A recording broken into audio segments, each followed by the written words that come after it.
नमस्कार दोस्तों, global affairs में आप सभी का स्वागत है और मैं हूं साहिमान।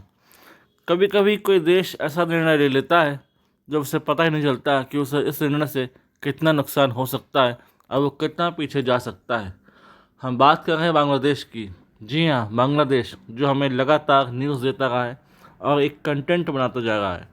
तो बांग्लादेश की करंट सरकार ने एक निर्णय लिया है कि उसने आरोप लगाया है रशिया पर कि Rooppur nuclear power plant project में करप्शन किया गया है, जिसमें रशिया, शेख हसीना इन्वॉल्व हैं। अभी उसने इंडिया का नाम तो नहीं लिया, लेकिन निकट भविष्य में वो इंडिया का भी नाम ले लेगा। दरअसल बात ये कही गई है कि Rooppur nuclear power plant project में $5 बिलियन का करप्शन किया है, जिसमें शेख हसीना और उनके करीबियों को फ़ायदा हुआ और इससे बांग्लादेशी एक्सचेकर को काफ़ी नुकसान हुआ। ये खबर आते ही रशिया ने स्ट्रांगली अपोज किया है और कहा है कि हमने ऐसा कुछ नहीं किया जिसमें बांग्लादेश के Rooppur nuclear power plant project को कोई नुकसान पहुंचा हो। दरअसल बांग्लादेश की बिजली की ज़रूरतें बाहर से पूरी होती हैं।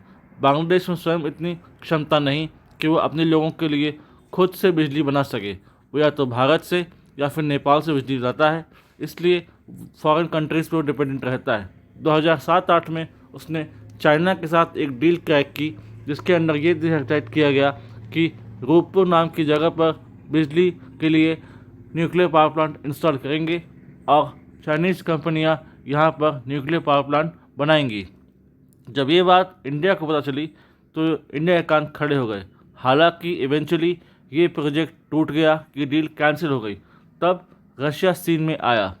रशिया ने बांग्लादेश को ऑफर दिया कि हम आपके लिए न्यूक्लियर पावर प्लांट बना कर देंगे रूपपुर में ही, और उसे ऑपरेट करें और उसमें टेक्निकल एक्सपर्टाइज, फंडिंग और दूसरी सहायता करेंगे। तब ये प्रोजेक्ट आगे बढ़ा। लेटर ऑन इसे इंडियन कंपनी से ज्वाइन किया। इंडियन कंपनी का रोल था ग्राउंड लेवल पर इंफ्रास्ट्रक्चर डेवलप करना। हालांकि मेजर रोल था रशिया के स्टेट एजेंसी का, जो कि न्यूक्लियर पावर प्लांट बना रहा था। दरअसल ये 2 यूनिट थी और इसकी टोटल कैपेसिटी थी 2.4 गीगावाट, यानी कि 2400 मेगावाट। अगर ये ऑपरेशन हो जाती तो ये बांग्लादेश के लिए गेम चेंजर होती और बांग्लादेश की बिजली ज़रूरत तो काफ़ी हद तक पूरा हो सकता था।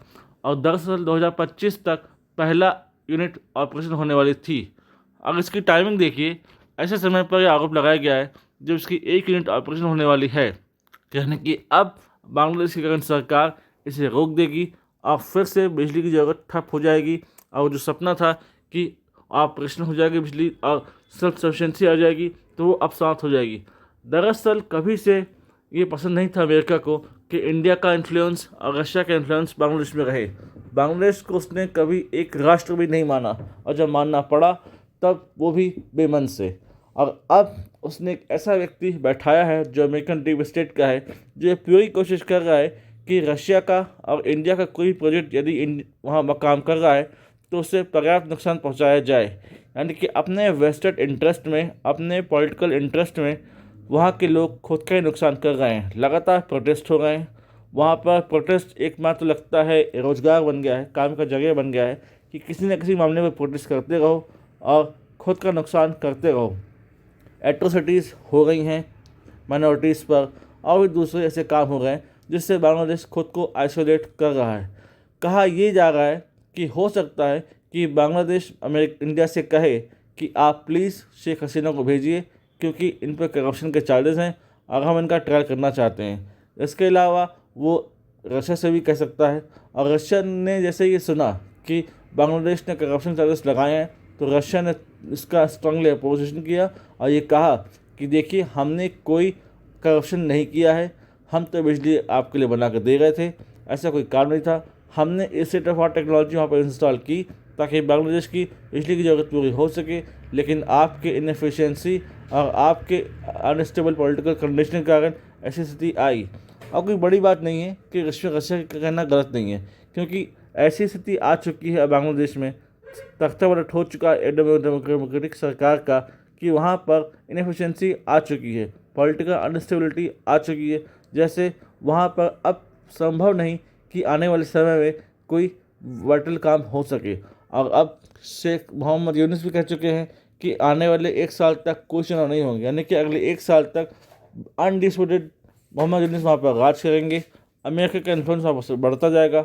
सेंट मार्टिन बहुत जल्दी हो सकता है अमेरिका को मिल जाए।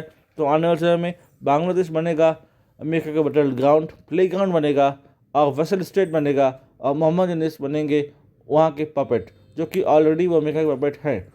तो आने वाले समय में वो इंडिया पर भी चार्जेस लगाएंगे, इंडिया को भी एलिगेशन लगाएंगे कि इंडियन कंपनीज भी करप्शन में इन्वॉल्व थी, और बांग्लादेश की तत्कालीन प्रधानमंत्री शेख हसीना को उन्होंने फ़ायदा पहुँचाया।